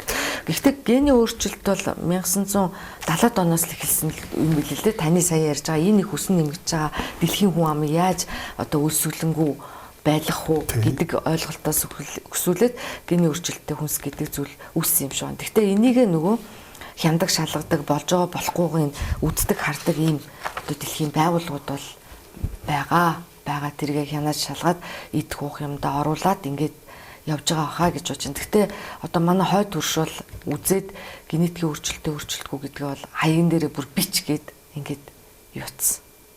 Тэгэхээр одоо Орсын бүтээгдэхүүнээр чинь бизг юм оо гэл ингээл нэг үгтэй яваад байгаа шүү дээ тий. Ингээд бол явж байгаа дэлхийн зарим улс орн бол юу ч тэр мэрийгээ бичихгүй. Тэгэхээр улс орн өөрсдийн нэг тийм ялтын тогтолцоо бол байгаа. Тэгээ энийг бие аюулгүй байдлынхаа үүднээсээ зөвшөөрөх хилцээд хянаад ингээд явдаг юм тогтолцоотой. Бас л нөгөө тогтолцооны л асуудал байна гэж бодоод байгаа. Тэгэхээр зэрэг одоо нэгэнт манай улс өөрсдөө ингэж хянаад тэгтээ нөгөө хилгалийн хяналтууд ч юм бол байгаа шүү дээ. Цаад нэг чинь гадаад худалдаа гэдэг чинь бас протоколоор ингээд гадаад худалдааны ингээ юунууд ч явж байгаа учраас зөвхөн манай оруулж ирж байгаа газрууд л маш үнэнч байх хэвээр. Одоо Монголын энэ цөөхөн ард түмнийг бүгдээрээ л нэг хайрлах хэрэгтэй учраас тэрэн дээр нөгөө гадаад худалдааных маань хариуцлагатай байж байгаа. Яг тэрэн дээр одоо итгэхээс өөр арга одоо байхгүй шүү дээ. Орж ирлээ гэд бид нэр энд үзэж чадахгүй байх л гэж би бодож байна тийм. За энэ махны хэрэгтлээ. За одоо энэ сүүлийн үед мах хоордоод өнд орчлоо гэж одоо бүх хүн ярьж байна. Зарим ч одоо мах идэхэ байлаа гэж ийм эргэж байна энэ мэдээллийн хэрэгслэр. Одоо Монгол хүн мах идэхэ байжхул одоо ер нь бид организмд ямар өөрчлөлт гарах юм үнэхээр одоо хэцүү болох уу яах вэ одоо ч. Гэхдээ мах идэхэ болчихвол хэцүү болно шүү дээ. Хэцүү бол. Тэгээ Монгол малын мах чинь одоо бэлчээрийн Монгол малын мах бэлчээрэлдэг. Ямар шин тэмдэг гэж өрхөө одоо өвчин зовлон үүрэлэх үү яах одоо юм чи. Уургийн дутагдал. Уургийн дутагдал. Тийм. Тэгээд дархлаа сулрах гэж цаашаа явна шүү дээ. Ер нь бол. За тэгэнгүүт зарим одоо телевиз үзэж байгаа хүмүүс цагаан алтнууд тэгвэл зүгээр л шүү дээ. Тэгээд хэлхэл байх та тий. Үгүй яг хэрвээ мах идэхэ болчих юм бол уураг нөхөх тэр нөгөө буурцаг муурцаг. Тэгээ уургийн их усур болох нөгөө өөр юмнуудаа байгалийн гаралтай хүнснүүд идэв шүү дээ. Өндөг байдаг л да тий. Тэгээ өндөг байна, сүү цагаатай байна, тийм байж болно тийм. Гэхдээ Монгол хүн сэтгэхүйн хувьд төлөөж авах хэцүү байхаа гэж бодож байна. Тэгэхээр махнаас сална гэж яг уу тэр нөгөө ихтгэл үнэмшлийнхаа хүрээнд, шашин шүтлгийнхээ хүрээнд, хүмүүнлэгийн үзэл барилгынхаа хүрээнд одоо махнаас татгалцсан хүмүүс бол өөр шүү дээ. Сэтгэл зүйн хүрээнд хүлээж авахгүй бол тэг хоол гэдэг зүйлийг би одоо миний хувьд нэг сүүлийн нэг хилээд байгаа зүйл бол хоол хүнсийг стресс болгож болохгүй байхгүй. Одоо Монголын нийгэмчид байнга л хар мэдээ, байнга л идэж уулаа, өшөө авалттай, үнэн худал мэддэхгүй. Одоо Монгол хүний сэтгэл зүй бол өнөөдөр там шиг амьдарч шүү дээ. Ер нь бол тэгээ энэ там шиг амьдарч байгаа ийм үед нь хоолын стресс болгочвол одоо ер нь яах вэ гэдэг. Тэгээ энэс бол би маш их хайдаг. Тэгэхээр хоол хүнснийг бити стресс болгооч гэж бол олонтой хэлдэг. За тий. За дараагийн нэг асуудал одоо энэ улсууд чинь нөгөө нэг нүүрс ус муу таргалуулдаг ч гинүү юу ч гинүү ингээл ялангуяа гурил будаа одоо тийм зүйлийн имийг огт хэрэглэхгүй байх нэг тийм юм руу ингээл орж ийн улсууд зарим улсууд энэ дээр одоо ямар үр дагавартай үнэхээр эдгээр чи одоо тийм хортой хүнсүүд одоо ямар учиртай байна. Тэгвэл дэлхийд даяараа тэнэг болж хуурна да. Нүүрс ус идчихлээ. Гурил чи одоо бүр дэлхийн хүн амын чухал хүнс. Одоо шин та төмс нэг хэсэг хортой гэж ярьлаа тий. Идэж болохгүй гээл тий. Үгүй одоо Европ руу очил доо. Одоо та мэдэн шүү дээ. Европч ерөөсөө төмсгүй хоол гэж байдгүй үсттэй тий. Тэгэхээр ерөөсөө ямар ч хүнсийг хэмжээнд тохируулж л идэх хэвээр. Хэмжээг нь тохируулахгүй улмаас л тэр биеийн жингийн илүүдэл энтэй байгаа юм чи үүсэж ш. Түүнээс биш та бие хэмжээг нь тохируулаад идэж чадах юм бол тийм одоо төмсчгэл тэр гурилчгэл тэр одоо Улаанбаатар манай тэгээд энэ Монгол улсын Улаанбаатар гурил шиг ийм гоё хамттай атар газар дургаж байгаа. Одоо нэг 50 жил ургуулсан хөрсөн дээр байгаа зүйлийг бид нар чи идэж ууж ш. Тий. Тэгэхээр энэ чи өөрөө шимт жилийн хувьд ч гэсэн ач холбогдолтой ш. Тэгээ одоо энэ тэгэл энэний гай нөрөөсөө нөгөө бас л нөгөө бага наснаас нь хоол шимт жилийн босрал мэдлэг анхан шатны ойлголт өгөөс л болоод байгаа. Биш иймэрхүү хичээл ном одоо дунд сургуульд ордгүй юм уу? Ирэх хүчнийг хэдэн цаг заадаг байлгүй дээ. Байгаа л да. Тэгтээ тэр хичээл нь бид нар бас нэг судалгаа хийж үзсэн. Тэг хичээл гэдэг зүйл чинь хүнд мэдлэг өгөх гэж, ойлголт өгөх гэж, нутагшуулах гэж одоо соён гээрүүлэх гэж ордог. Тэгээ хоол хүнстэй холбоотой хичээл бол үнэндээ формалтай л өнгөрт юм байна. Хин заах юм бэ? Багш чи өөрөө ч мэдэхгүй байгаа юм чинь. Тэгээ дундагийн багш нар бол бангийн тэр хичээлд ордог багш нар бол хэлжлээ л дээ. Гэхдээ бид нэр мэдэхгүй гэд. Тэгээ нэг юм дамжуулагч болж байгаа хүмүүс ш нэг юм лекц олоод авцсан. Одоо маш нэг сургалт өгдөө. Би тэрийг бол эсэргүүцдэг.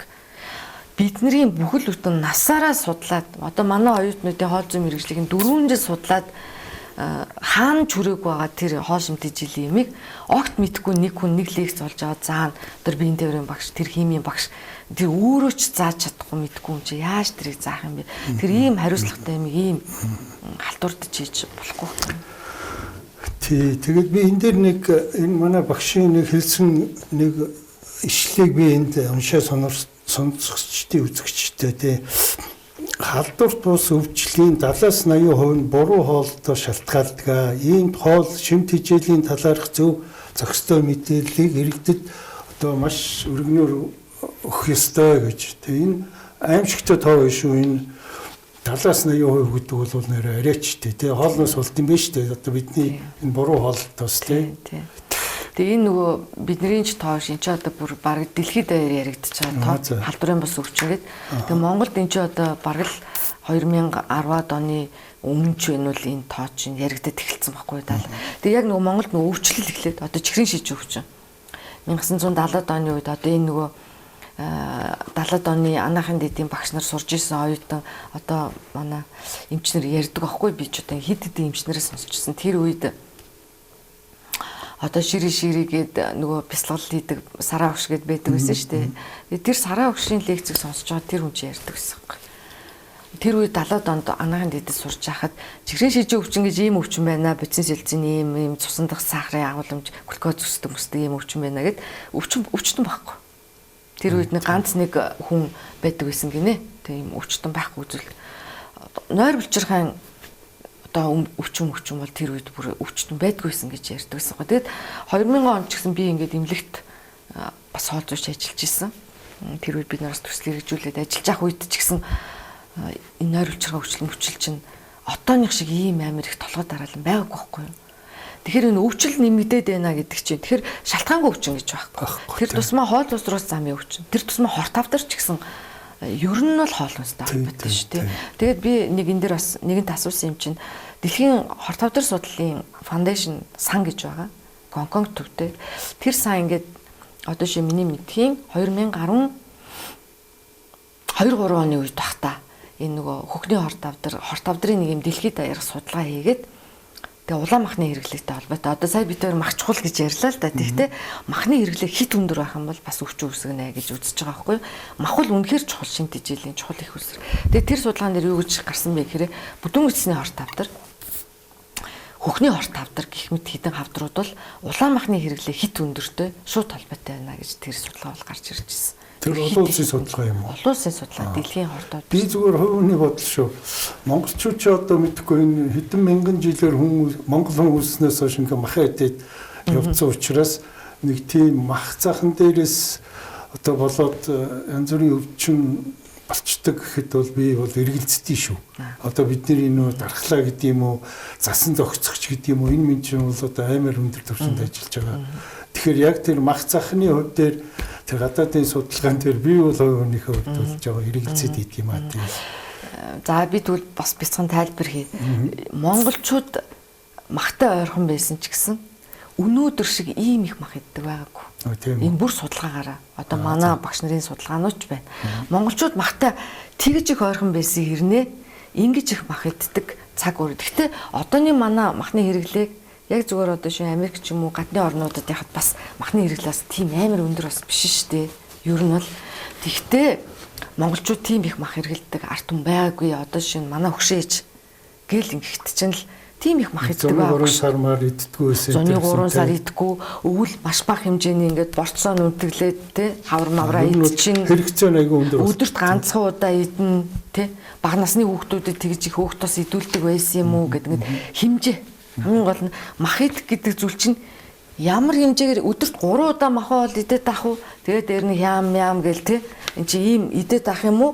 Эсвэл бол чанартай нэг хоолоо идчихэд шинэ орой морой бол би одоо чи намайг хүүхэд байхад би төвдөө ингээл аавынхаа аматны очиж чинь өдөр биднэрт нэг борцтой хоол хийж өгвөл борцтой гурилтай шил хийж өгвөл орой тэр ч одоо саяхан штэ одоо 80 он 90 оны үйл гэсэн үг штэ тэгтэл ерөөсөө энэ нөгөө нийгмийн өөрчлөлтийн өмнөх л гэсэн үг штэ тэг чин тэгэж өгвөл орой бид нар ч ерөөсөө тараг уулгаал сүүн дотор айргаа хийгээд ингээ ээдэмсэн тий ийм өнгөж өгвөл ингэдэг л байсан шүү дээ. Энд чинь тун саяхны л юм шүү дээ. Би мэдээд байгаа юм чинь. Тэгэхээр зэрэг энэ нөгөө хэмжээний тухай асуудал байгаа шүү. Хэмжээ. Түүнээс биш махандаа буруу биш шүү. Энэ нөгөө маш чухал шимт хичээлтэй, маш өндөр нарийн одоо бүтцтэй энэ хүнсийг бид нэр хийх хіднэ гэдэг чинь нөгөө боловсруулалтын асуудал үүснэ. Тэгээ бүдүүн гэсний эрүүл мэндэд бол үнэхэр сөрөг нөлөөтэй. Тэгээ энэ нөгөө хит их замбраагүй их хиддэг болсноос хойш монголчуудын дотор одоо бүдүүн гэсний хортой хоргүй ургацгууд хортой авдар чинь их болсон ч ерөөсөө энэ замбраагүй хоол идсэнтэй л холбоотой шүү дээ. Ер нь бол. Тийм. За тэгээ ингээ мах ирсэн дээр энэ холестерин гэж одоо сайн мууч гэж дотор байдаг юм шиг байна. Энэ маань та мэрэгчлэтний хувьд зөвлөж одоо хүрийн мах юм уу эсвэл хоньны мах нь өөр гахаан шувуу одоо алинд нь тэр холестерин гэж юм бага байдаг, алинд нь тэр сайн холестерин их байдгийг болоо гэсэн нэг тийм зөвлөгөө манай үзэгчдэд. Холестерин ер нь амьтны гаралтай хүнсэнд бүгдээр нь агуулгаж байгаа. Хэмжээ нь бол бас бага биш агуулгадна. Ер нь бол одоо загсны махан ч гэсэн бас байж байгаа шүү дээ. Тэгэл ерөөсөө тэгээ одоо би нэг зурагтаар холестерингүй гэдэг нэг гахааны мах танилцуулаад байгаа хгүй. Холестерин баггүй гэдэг. Гахааны амтнд л бол холестерин чинь бидний бие махбодын амтнд ч вэ нү хүн ч вэ нү бидний бие махбод маш чухал үүрэгтэй байхгүй юу. Тэгэхээр үүрэгтэй хамгийн гол нь тэр хэмжээгээ өөрчлөлөөр холестерин гэдэг маань одоо өөх тоссын нэг хэлбэр байна уу? Юу юм бэ? Өөх тос өөхгүй махан дотор тэр юу ч байна холестерин гэж юм чи. Бага штэ. Байгаа юм. Өөх тос төс нэгдэл гэж явдаг. Тэг хүний биеинд бас ингээ үүсч идэг. Одоо чи бидний цүс гэдэг штэ. Цүс чи одоо холестерин хэрвээ үнэхээр хүний биеинд байхгүй чи цүс үс гэдэг юм чи байхгүй болно шүү дээ. Тэгээ нөгөө тосны хүчил чинь зөөвөрлөгдөд ингээ ашиглагдана гэж яриад байгаа шүү дээ. Одоо нөгөө омега 3 муу тэр мэр чи явах болно гэсэн үг шүү дээ. Тий холестерин. Тэгэхээр маш чухал үүрэгтэй шимт хичээлийн бодис мөн боловч тос төс нэгдэл мөн боловч одоо чи эсийн мембран холестерин агуулгыг чинь тэгээ их бага нягтай гэж байгаад байгаа юм. Тэгэхээр бага нягтай тэр хоёр өөр нэг юм харьцан зогстой. Тэгээ их нь өсөд ирэх ихнийхтэй липопротеин өсгч нэг өсөн ч гэж нэг байхгүй те. Ер нь бага нэгттэй одоо муу холестерин гэж яриад байдаг шүү дээ. Энэ өсөд ирэхээр нөгөө судасны матурал өвчин үүсгээд байгаа. Тэгэхээр энэ хоёр нөхөр тэнцвэртэй байх тухай асуудал ахгүй. Тэгэхээр ахаа сая та бүхэн ярьсан нөгөө махныг хэмжээг нь тааруулж идэчээл гэдэг л асуудал руу очиж. За тэгээд тэрнээс гадна холестерин чинь бас юу юм бэ гэхээр сүүцгээ айданд бас байж байна. Одоо бид нар чинь халуун гэж идэж шүү, өрөм мөрөм идэж шүү. Тэгэхээр бас холестерин байж байна. Дээр нь өндөг гэж гайхал байна. Өндөг чинь бас холестерин ихтэй шүү дээ. Ер нь бол тий. Тэгээ одоо сүүлийн үед өндөг бие махбодын холестеринийг ихтүүлэхгүй гэж бас нэг яриа гадуур яваад байгаа байхгүй юу. Гэхдээ агуулгажлаа юм чи өдөр чинь одоо 5 6 3 4-өөр идэлээл. Тэгээд гэхдээ нэг өдөр идлээ гэдэг асуудал биш шүү дээ. Энд чинь одоо ингээд бүхэл бүтэн жилийн туршид 10 жилийн туршид бүх насаараа ингээд идчих юм бол холестерин нэмэгдэл таарна шүү дээ. Ер нь бол тэр өндөг байна. Загсны маханд ч холестерин байж гин агуулгаж гин. Тэгээд энтэй холбоотой бүхэл юм хэмжээ хязгаартай л байгаасай л гэж тийм ээ. Тий, ерөөсө хоол бол ерөөсө хэмжээ. Тэгээ идэх цаг гэж нэг хоёр юмд бол тэгэхээр хоол бол ерөөсө муу гэд холестерин байхгүй болчихвол асуудалтай. Сайн гэд ихтэх юм бол бас л асуудалтай байгаа. За тэгээ бас хүмүүсээ маш их асуудаг асуулт. Та бүхэнд одоо 1 минут байна. Үгүй тийм үү. Энэ орой хоол идэх муу гэж бас тийм яриа байна. Одоо та мэрэгчлэтний хувьд одоо хамгийн орой үнэхээр тэр муу юм болвол бид нэр хамгийн орой хэдэн цагт хоолоо идсэн байх хэрэгтэй. 19 тий. Тэрнээс цааш бол хэрэггүй байна. Хэрэггүй. Хамгийн ер нь орой хоолыг аль болох хөнгөн, аль болох эрт идэх нь бол тэгээ энэ нөгөө бас хүмүүс ууралдаг юм. Бид нэр тэгээ түгжирч гэртээ 10 цагт очиж авах чинь ингээл ингэдэг юм л да. Тэгээ эн чинь нийгмийн л асуудал байгаа шүү дээ. Тэгээ бид нар нэгэнт өөрсдөө нийгэмд амьдарч байгаа юм чинь би эрүүл байя гэж бодож байвал тэр түгжирлийг яриад орой 10 цагт очиод хоол идэв. Тэгэхээр хамгийн гол нь өдрийн хоолоо аюу сайн идэх хэрэгтэй. Тэгээ орой хоолоо хөнгөн шингээ хоол идэв. Тэгээ энэ ер нь одоо таргалалт биенжийн илүүдл үүсээд байгаа чи хит их орой бараг манайхан ч хоногийн нийт илчлэг хийхээ бараг 35-50% орой ганцаараа идчихэж. Тэгээ унтаад өгч. Тэгээ сууж. Тэгэхээр нөгөө илчлэг зарцуулагдахгүй. Тэгэхээр хэрвээ биенжингийн илдэг одоо илүүдлээр зохицуулт гэвэл орой хоолны асуудлыг зохицуулж ижил тэрнээс гарна. Түүнээс оройноо нөгөө их юм идээд байвал энэс бид нэр тэгээ нэг зүйлийг хэлэхэд ер нь тийм таргалтыг бууруулдаг тийм ид шидийн бүтээгдэхүүн байхгүй шүү. Байхгүй тий. Зөвхөн хоол ороод явах хэрэгтэй. Би тэрийг бол бас ойлгоцсон. За баярлалаа танд. Тэгээ бидний одоо ярилцлагын цаг өндөрлсөн байна. Ер нь бол таны энэ ярилцлага тийм сонирхолтой бас хүнд өгөөчтэй ийм болсон байхаа гэж би найдаж байна. Ингээд таны цаашдынхын ажилд судалгааныхын ажилд өндөр амжилт хүсье. Танд бас маш их баярлалаа. Тэгээ бас одоо хүнд хэрэгтэй л юм болсон бол бас одоо би бас чин сэтгэлээсээ баярлнаа. За баярлалаа. Үзэгчтэй манай өнөөдрийн нэвтрүүлэг өгөөр өндөрлж байна. Дараагийн дугаараар уулзтараа түр баяртай.